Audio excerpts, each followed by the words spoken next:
O, di ba? Sige, bunot nyo. Iba talaga ang original na molder. Makakagawa tayo ng quality na mga pins concrete post, no? Ayan, no? Kung kita nyo kung gaano kalupit.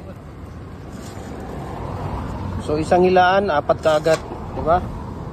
So, ano pang hinihintay ninyo? We can ship nationwide. Okay? Oh. Sige, banat.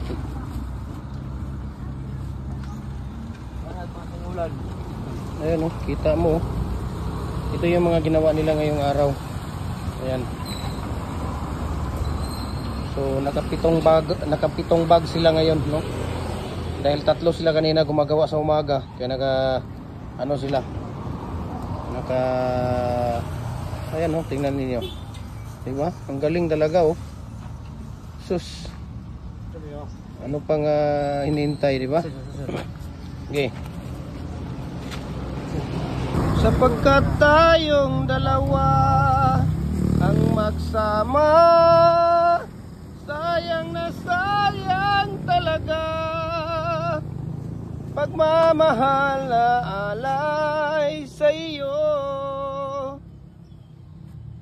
O diba, tingnan niyo yung tools namin na kung paano namin tinatanggal yung tools. Ayan, mayroon tayong available na tools ngayon. 3 set. O yun, no? Yan ang 2 holes, di ba? Kahit pa paano, makakagawa ka rin. Lupit naman yan. Guys, never mind po. Dahil sa itsura pa lang, klaro na, di ba? Kaya, kita mo. Kitang-kita nyo naman, di ba? So, never mind talaga. Dahil sa itsura pa lang, kitang-kita na. So, alam mo na talaga kung ano ang quality o hindi, di ba? Kasi makikita mo pa lang, sa itsura pa, talagang ayan, oh. Kitang-kita mo naman, di ba? Tingnan mo. 4 kaagad, di ba? 3 bira, 2 bira, 6 kaagad. Di ba? Ito isa, tingnan niyo. Ayan. Di ba? Wow. Grabe naman talaga, di ba? Kitang-kita ninyo. Woo! 2 holes po yan na fix. Ayun, oh. Grabe. Ang lupit naman. Diba? So kung quality at tested, garantisado ng mga pins concrete post ang hanap ninyo, dito na kayo. Sa Jim Hardware ang Kukulamber ang concrete products, Kanikuan branch. Jim Hardware ang Kukulamber ang concrete products, Balulang branch, Triple A&F Kukulamber. Ayan. Para updated po kayo sa ating mga video. Okay, so mura lang po itong pins concrete post natin. Semi-special po itong ginagawa natin. Okay, semi-special po siya.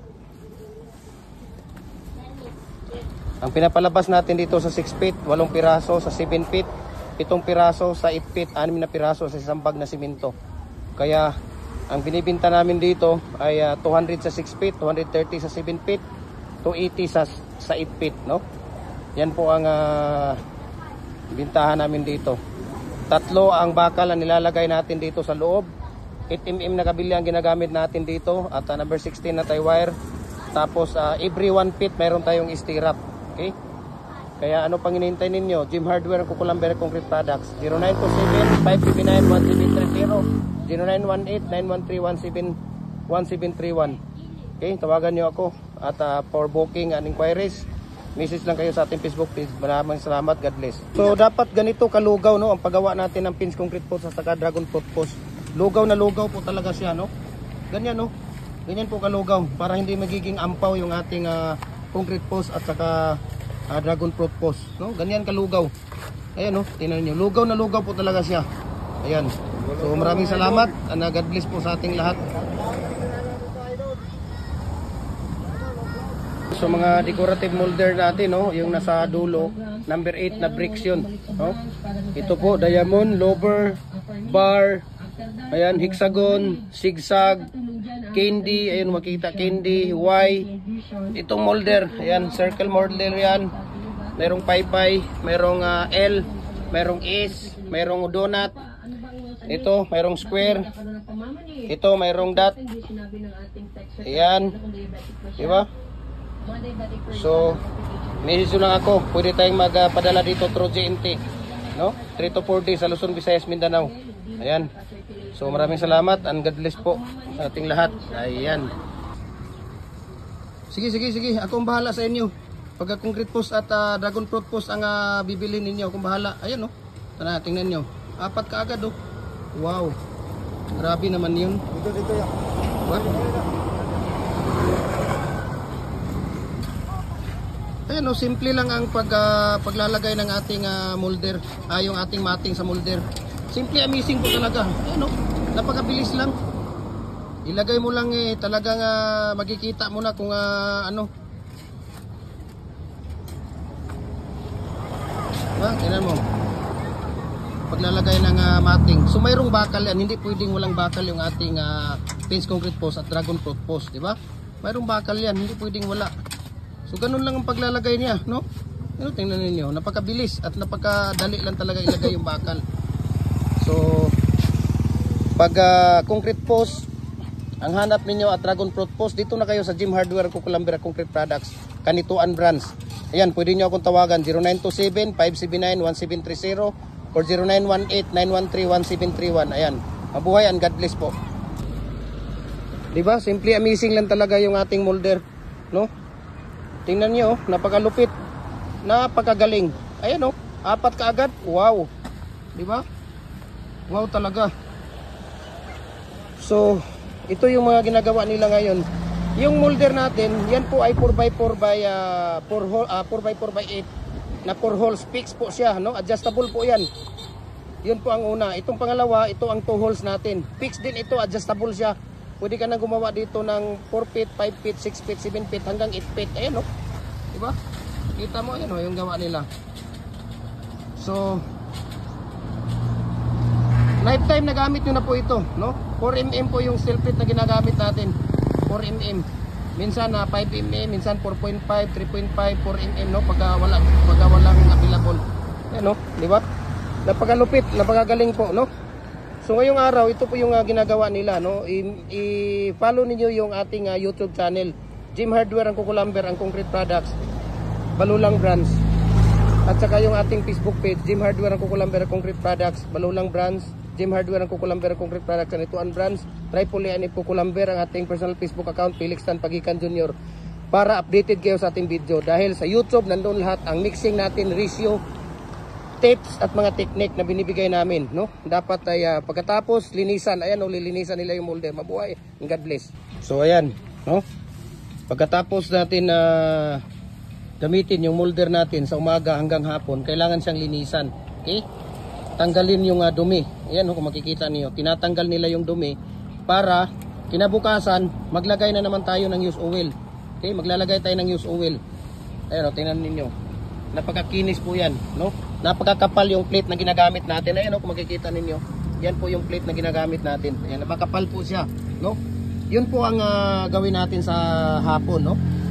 Sa isang hapon, kailangan sa maghapon nila, kailangan silang makagawa ng 6 na sako na simento, no? 6 na bags na simento ang magagawa nila pagka ready yung mating art, no? Ibig sabihin, yung mating art na bakal na nilalagay natin sa loob, pag ready yon ay 6 bags ang magagawa nila sa isang araw. Okay? Kailangan lang talaga ng magagawa kayo ng mating, no? Kasi matagal ang paggawa ng mating, puputulin mo pa, tapos tatalian mo, no? Number 8 na 8mm ang ginagamit natin dito, standard. Number 16 na tie wire ang ginagamit natin pang tali. Tapos Portland cement ang ating ginagamit sa simento. Okay? Kahit na walang type 1, basta mayroong type 1P, basta Portland cement, okay yun, no? Maganda. Pero pag sa hollow blocks, molder, hollow blocks, decorative at bricks, kailangan talaga type 1 na Portland cement ang gagamitin. Pag pusti, okay lang yung Portland type 1P. Okay? Pwede na yan, no? Kasi 15 to 18 minutes. Pag tag-init, 10 to 15 minutes, pwede na natin tanggalin. Yan, no? Pwede na natin tanggalin yan. So, ganito kalupit yung ating molder, no? Bakit? 10 to 15 minutes, pwede na natin tanggalin yan. Tanggalin nyo na yung isa. Saglit lang, mayroon pang tubig dito. Sige, yung isa muna ang anuin ninyo. lagyan ninyo. Tapos lagyan mo na ng ano yan, Loy. Lagyan mo na ng mating art. So semi-special po yung ginagawa natin dahil tatlong bakal po ang nilalagay natin dito sa ating mating art, no? Tatlo ang bakal nilalagay natin dito sa mating art. Ito si Loy, lagyan mo ng isa ito. Tatlo po yan, no? At every 1 feet ay naglalagay tayo ng stirrup, no? Halimbawa, pagka 6 feet, ang nilalagay natin, 6 na stirrup din. Number 8 mm na tie wire, 8 mm na deform bar ang ginagamit natin at number 16 na tie wire ang pagtali natin. Kaya siya semi-special po lahat ng ating pins concrete posts at dragon fruit posts, no? Ganun lang kabilis, ganun lang kadali ang paglagay natin ng mating. Kaya follow na po kayo and God bless ating lahat. Grabe, naka-ready na yung dalawa, oh. Sige, banat. Kitang-kita mo naman yung pins concrete post natin na 4x7 feet. Ayan, oh. Diba? 230 lang bawat isa niyan. Sa isang sako ng simento, 7 piraso lang ang pinapalabas natin. Ayun, oh. 7 piraso lang pinapalabas sa isang sako ng simento. Diba? So ano pang hinahanap ninyo? Gym Hardware ang Kukulamber Concrete Products po. Ganito ang brands. Okay?